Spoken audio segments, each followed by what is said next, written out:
Merab Dvalishvili versus Petr Yan. Yan came out, dominated the fight. Do you think he won 49-46, 50-45? What do you think? Yeah, I mean, I thought it was a really close fight, but I thought it was clear cut that Yan was going to be walking away with that decision. As a matter of fact, I'm surprised he didn't finish him the amount of times that he hurt him so badly to the body. And what an adjustment for him too, right? You saw that happened in the Sean O'Malley fight. You know, that's where he's susceptible, and he attacked that liver so beautifully. And Merab's a hard-headed mother effer. You know, he's got a rock chin. It's going to take everything to rock him and be able to put him down. And he started to go after the body. And credit to Merab, the dude screams in pain from the body shot and then just stays on his feet. And anybody that's ever gotten really hurt to the liver knows that your instinct, every ounce of your soul just wants to go on the floor and curl up in a ball. And the fact that he was able to fight through that, run it back. I want to see that fight again. But yeah, it really was one of those fights where it makes you proud to be involved in the MMA world, to be an MMA fan, because it was brilliant stuff from start to finish, high pace, very technical, two guys giving it their absolute all. You know, there's a lot of like boxing purists out there that go, oh God, you know, that MMA stuff, all that grappling and whatnot on the ground, it's all kind of boring. You can't look at that fight and call that boring, man. No. That was ridiculous action from start to finish. Great work. But I had Yan winning. I think Merab won the first round. He was landing more volume. I know Yan got that one good shot that kind of wobbled him. But then after that, 2, 3, 4, 5, slowly took over. Defended most of the takedowns when he was taken down, got straight back up, got a lot of takedowns of his own, landed all the big damage shots, kicked him to the body, ripped to the body, kicked him in the head. He was just in control. He was cool. He was calm. He was calculated. He was a sniper, whereas Merab was throwing high volume and kind of winging his shots a little bit, but he gets away with that because of the wrestling threat. Yan was just cool, in his face, tight guard, picking his shots, using that jab, switching stances beautifully. Just a world-class performance. Yeah, I mean, a bit of a masterclass, really, because for him to be able to go out there with the pressure that Merab brings and match it every step of the way, DC and Joe and John kept talking about how brutal that training camp for Petr Yan must have been for him to show up in that kind of shape, to be prepared for that kind of style that Merab brings to the table. And like you talked about, he had an answer for everything. He didn't worry about he tried to defend every takedown, but if he got taken down, there was no hesitation whatsoever on, I'm going to sit here, take a minute to relax.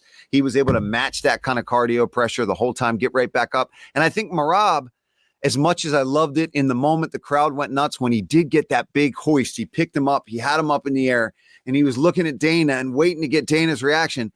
I think he gave away control that he could have had on the ground there, because then when he finally did slam him, Yan was already preparing and he said, okay, you got me. Yeah. You got the takedown, but I'm going to be ready as soon as I hit Matt. My ass is popping right back up, and that's exactly what he did. But so obviously, it started off and Yan was slowly starting to take over. And I think I put a tweet out, or a thread, shall we say, because that's where the action's going on these days. I said, this is a great start by Yan, but will he be able to continue this pace for 5 rounds? Because that's where we've seen people fail. Now, what I'm about to say, I am not taking away from Petr Yan's performance at all, but it does beg the question. The 4 defenses in a calendar year, right? It takes its toll. Mentally, physically, the fights, the training camps, the pressure, the interviews, the everything, did that cause Merab to be a little less explosive, a little less powerful, a little burned out? What do you think? Yeah. Maybe. I think there's got to be an element of that, right? I don't care who you are, even Merab. At a certain point, you fight that many times, these 25-minuters, these grueling training camps, a guy that never seems to take a day off, never seems to slow down, your body's going to show a little bit of fatigue. And he still looked damn good. So the fact that he went out there and didn't look like he was just completely gassed or just overtrained going into it shows how much of an animal this guy is. But I am curious to see, okay, now you take a rest, you both go away, you come back again. What does that fight look like? And I think this is a rubber match that I don't think anybody is going to be upset about. I know Petr was maybe poking at him that he's got work to do, but I think he came out recently and said, listen, if they want it to be that he gets an immediate rematch, then of course I'm going to give it to him. Well, yeah, I mean, Merab called for the rematch, of course, because that's who he is and that's what he's about. And as a fighter, straight away, you're going to want to fight for the belt. I don't think that's the best thing for him. I think the best thing is, no, let Yan fight Umar Nurmagomedov. And if I'm Merab, and again, he's just not built like that, so he won't want to do this. But I hope he's got people around him that say, hey, have a few months off, relax. Enjoy, kick back for a couple of months, enjoy the life that you built, enjoy the money in your bank account, go see your family in Georgia, forget about fighting for 2 months. You know what I mean? 2-3 months, have a few months off, let them have one fight, come back refreshed mentally, physically, hungry. And then, put your best foot forward and fight the champ because he deserves a rematch. Of course he does, given the resume. That would be my advice. But hey, I'm not a crazy Georgian that jumps headfirst into frozen lakes. Exactly. Yeah. I mean, I do think he just needs to do a month off, at least a few weeks where you don't do anything.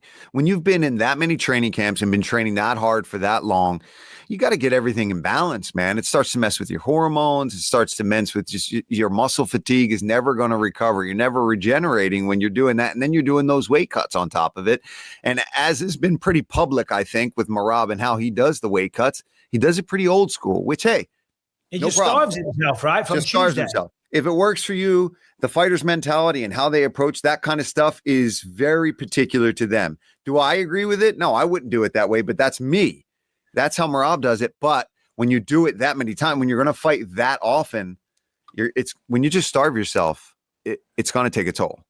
Cutting weight is one of those things. It definitely is down to what, I'm sure given the PI and all the advances in medical science, there's ways that they would suggest in this and that, but it does come down to what you feel comfortable with and the way, that you like to do it. Like Lucas has got a wrestling duel and they're making him drop down now. He's weighing 168 this morning. He's going to be 157 on Wednesday. I'm like, oh shit, that's quite a weight cut, son. You know. So anyway, he's cutting weight and doing that whole thing. I'm not going to have him starving himself though. Simple as that. We're going to try and just do it the old-fashioned way. Sorry, the way that I used to do it. But whatever Merab, however he likes to do it, fair play. That's his process, his mental process as a fighter. And if you feel confident doing it like that, and it's worked like that the whole time, fair play. But anyway, who cares? We're not here to talk about the weight cuts. I thought Yan did a really good job at the press conference. He came up with a good line. He's like, listen, cars break, machines break. At some point, you're going to break. And he was absolutely right. He didn't break. He didn't stop him. He didn't finish him. Merab showed the heart of a champion, a heart of a lion, whatever terms you want to use. All credit to him. But Yan was the man. He was better. He was just better that night. He looked like when he first came on the scene and he was working his way towards that first title shot, everyone was saying, oh, this fucking guy is going to be the guy. This is the guy that's going to be a champion in this division, no doubt about it.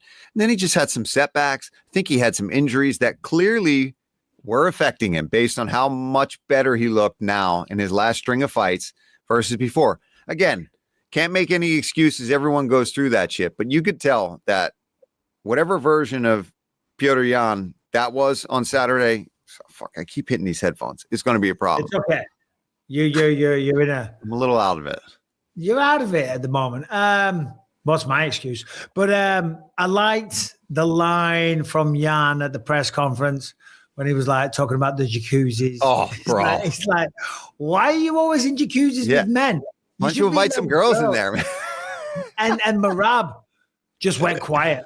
He just went quiet. And I don't think that flies in the Georgian culture, those kind of insinuations. He didn't like it, and he didn't really have a good answer for it. And that people were all over the internet going, 10-8 there for Yan. And you got to agree, that's one of those moments where it's little things like that, especially you, right? You understand how that works as a guy that would really try to get in to the psyche of an opponent where when you land one that that they fucking had to eat that one where they're you got me. Then you got to fight the guy, and then you're like, what if this guy then beats the shit out of me? All these things play in a fighter's mind. I don't care who you are. These things sit with you. Delicious, guys. Delicious.